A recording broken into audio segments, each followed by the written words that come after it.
Every weekday, something extraordinary is happening across the province of KwaZulu-Natal.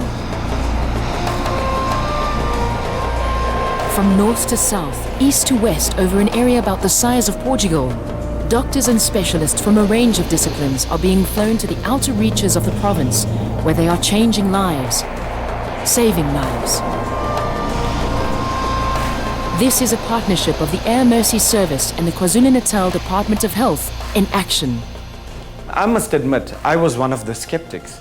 I come from an activist background where we only spoke primary health care, and here these guys pitch up and say, we've got planes and we want to do healthcare, and I'm like, why waste the money?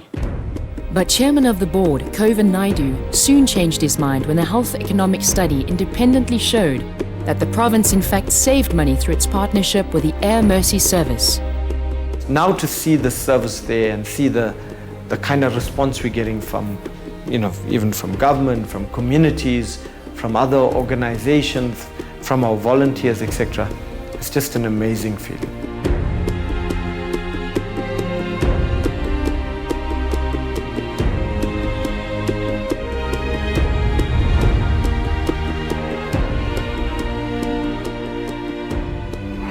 Community service doctor Nipo Mangeni works at Bethesda Hospital.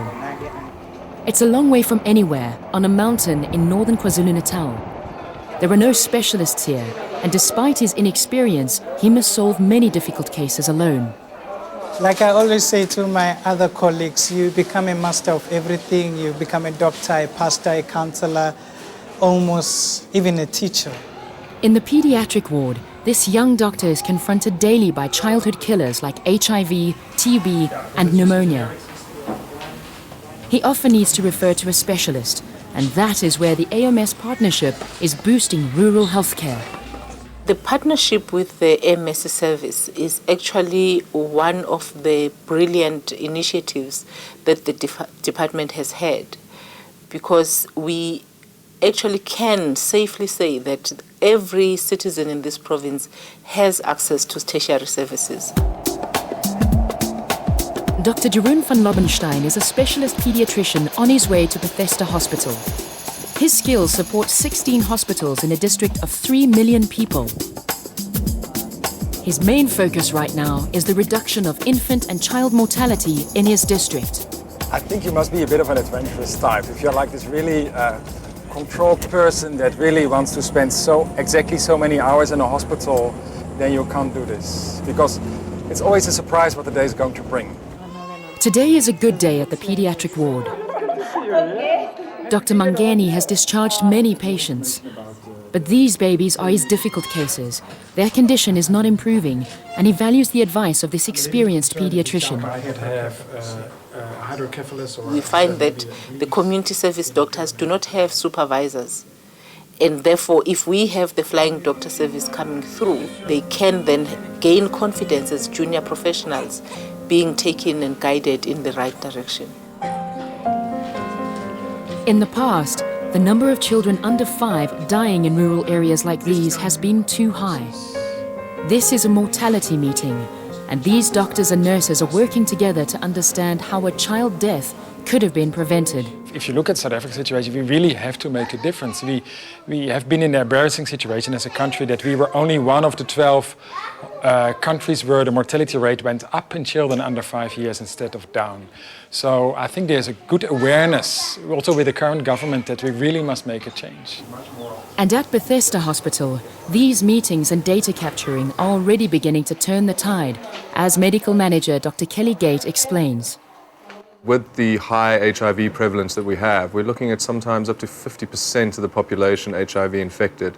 And that just adds to the burden of the disease that we're seeing, and a lot of children under the age of 5 years that are dying.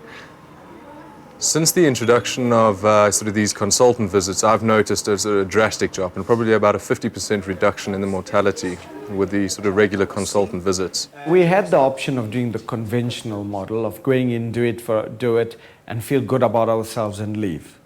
We didn't go that route. We went the route of saying we'll take people, we'll go and provide services, but we'll train the local doctors, the nurses, and impart the skills so that those institutions become stronger as a result of our efforts.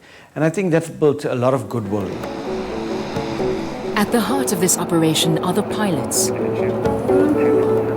AMS decided that they could make a difference here too and initiated a pilot development program. 5 trainee pilots are still undergoing the 2-year training. Already, 3 captains have emerged. Lebo Manganya is one of them, and every day he takes off, he soars above his boyhood dreams. Initially, I wanted to be a doctor, but then came flying. I went to a science expo in Sarukan Air Force Museum, and I fell in love with the technology of flying, and then this is where I am now. 5 years later, I'm doing it and loving it. Lebo dreams of one day flying the A380, but for now he is building hours and confidence. Flying through storms and landing on remote airstrips is all in a day's work. It's another busy morning at the Durban base of AMS. Lebo is taking ophthalmic surgeon Dr. Naren Chetty to Dundee Hospital. Several hundred kilometers away, his patients have left home early and are eagerly awaiting his arrival. News of the success of the cataract operations has spread far and wide, and these old people are hoping to have their sight restored. By the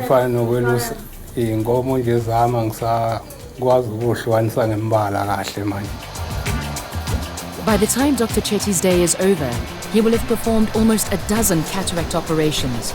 It may be tiring, but he finds his outreach work hugely fulfilling. Outreach is very important because lots of patients don't have access to eye care, and I think lots of patients just go blind silently. Maria Khumalo is one of the first to go under the knife today. It's not always easy to watch surgery of this nature, but with steady hand and extreme concentration, Dr. Chetty removes the cataract from Maria's eye. In a matter of hours, her quality of life will be restored. In the hills around his home in Pongola, Buti Magagula's progress is slow. He lost his leg in a car accident and has just returned to work. Today is the final fitting of his prosthetic leg. For him, the flying doctors are a blessing. Hey, you see, man, this thing that they are doing, man, is very nice for us. Because we are from these poor houses, you see. Got no money just to travel down Durban, you see. It takes under an hour by air from Durban to Pongola in northern KwaZulu-Natal. Bad roads highlight just how difficult it would be for doctors to drive to these remote hospitals. Shane Olsen is a prosthetist who usually sees about 15 to 20 patients. And it gets rid of all the fluid. But today, he has set aside extra time to assist Buti. Yeah, I know you're nervous. I can feel you shaking. Relax. Okay. Okay. How does that feel now? Now we're going to go ngani steps. Yes. Small little steps. Baby steps. Baby little steps. Okay. We don't want to see how fast we can go today. We'll do that later. Very good, my friend. Okay. When you put your weight on this one, yeah, it's a good day for me. Because look at me walking again. I was telling my child, man, I said, man, you are got the luck because you're going to dance with the father again. After 24 hours, Dr. Chetty returns to his cataract patients to remove the bandages. Petros Ngladla, who couldn't see his cows and stopped going to weddings because he was blind, is now able to see.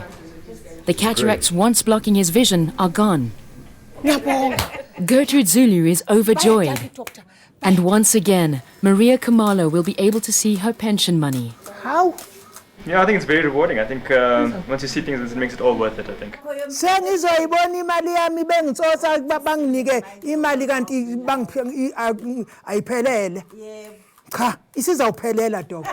Scenes like this, says Dr. Chetty, are not unusual.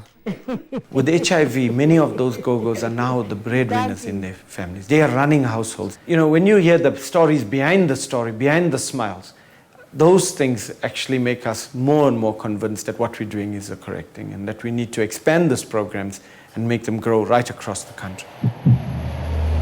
The AMS are justifiably proud of the Flying Doctor Service, but that is not all this non-profit NGO does.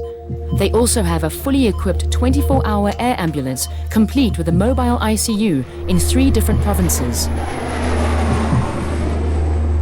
The homegrown medical interior and their specialist knowledge are now in demand internationally. We've been approached by even India and other countries in the Middle East to now advise them on their services. So we really want to be much bigger than what we are. Obviously, our priority is to firstly serve the various provinces of this country, but I do think we have a much bigger vision. The AMS and their provincial partners are establishing a national footprint across South Africa. Air ambulances and rescue helicopters can be found wherever the need arises. They often go to the assistance of many accident victims with no medical aid. From their head office at Cape Town International, AMS are creating a national aeromedical service that is accessible to all. And it is through the financial commitment of the provinces that this is sustainable. The Cape Province on the southern tip of Africa relies on the AMS for inter-hospital transfers and rescues. 30 minutes to Tiger. I don't have it right on me. Can I 30. You did confirm they're not going to... The National Operations Centre at head office deploys the planes and choppers across the Western Cape.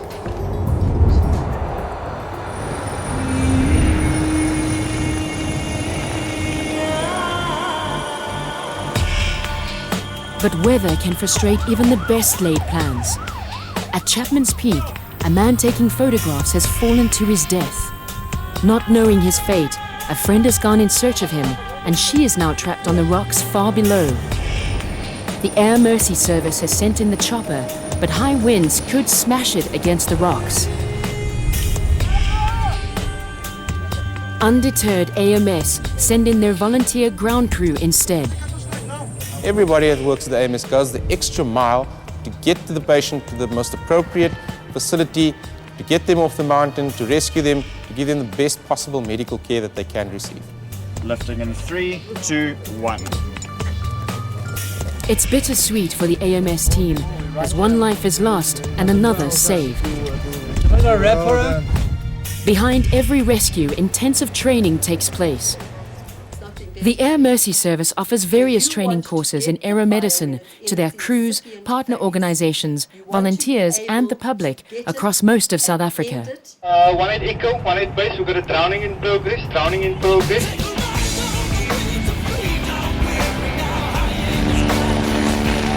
This is a sea training exercise of the Air Mercy team of pilots, volunteers and paramedics. Advanced life support paramedic Andre Olifant assists with the training. Training is as important to us as doing an actual rescue. We operate on a very thin line with very thin margins with very little space for error. To avoid downtime and reduce costs, the Air Mercy Service has brought the maintenance of their fleet in-house. Pilots have full confidence in their machines when they leave the base. The team at this humanitarian organization often sacrifice higher salaries for the love of assisting others. Ifan Blake is a senior rotor wing pilot. I love aviation, I love helicopter flying. It's something I've wanted to do since I was a kid.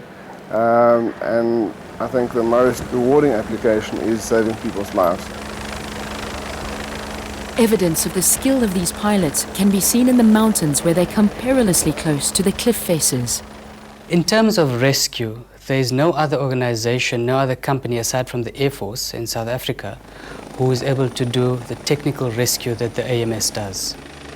As this national aeromedical network spreads across the country, these crack teams will go to the aid of anyone in need, and that is what happened in the mountain range just outside Cape Town when this training team received an SOS. You've got a rescue call, suicide call. The private companies refused to airlift Corinne Rayson because she had no medical aid. But the AMS, as a non-profit entity with no shareholders, refuses no one. So when she severed a vertebra, the Air Mercy Service didn't hesitate.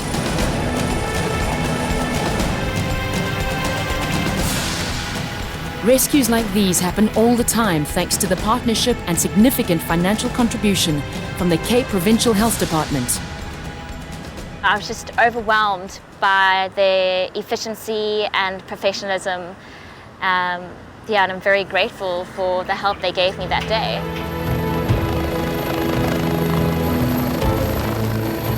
This collaboration between provinces and the Air Mercy Service has become a national asset. They have expanded to 9 bases countrywide. 7 fixed-wing planes and 9 helicopters fan out across the country, providing quality emergency healthcare. Now they are striving towards the participation of all the provinces to ensure a sustainable national aeromedical network for all South Africans.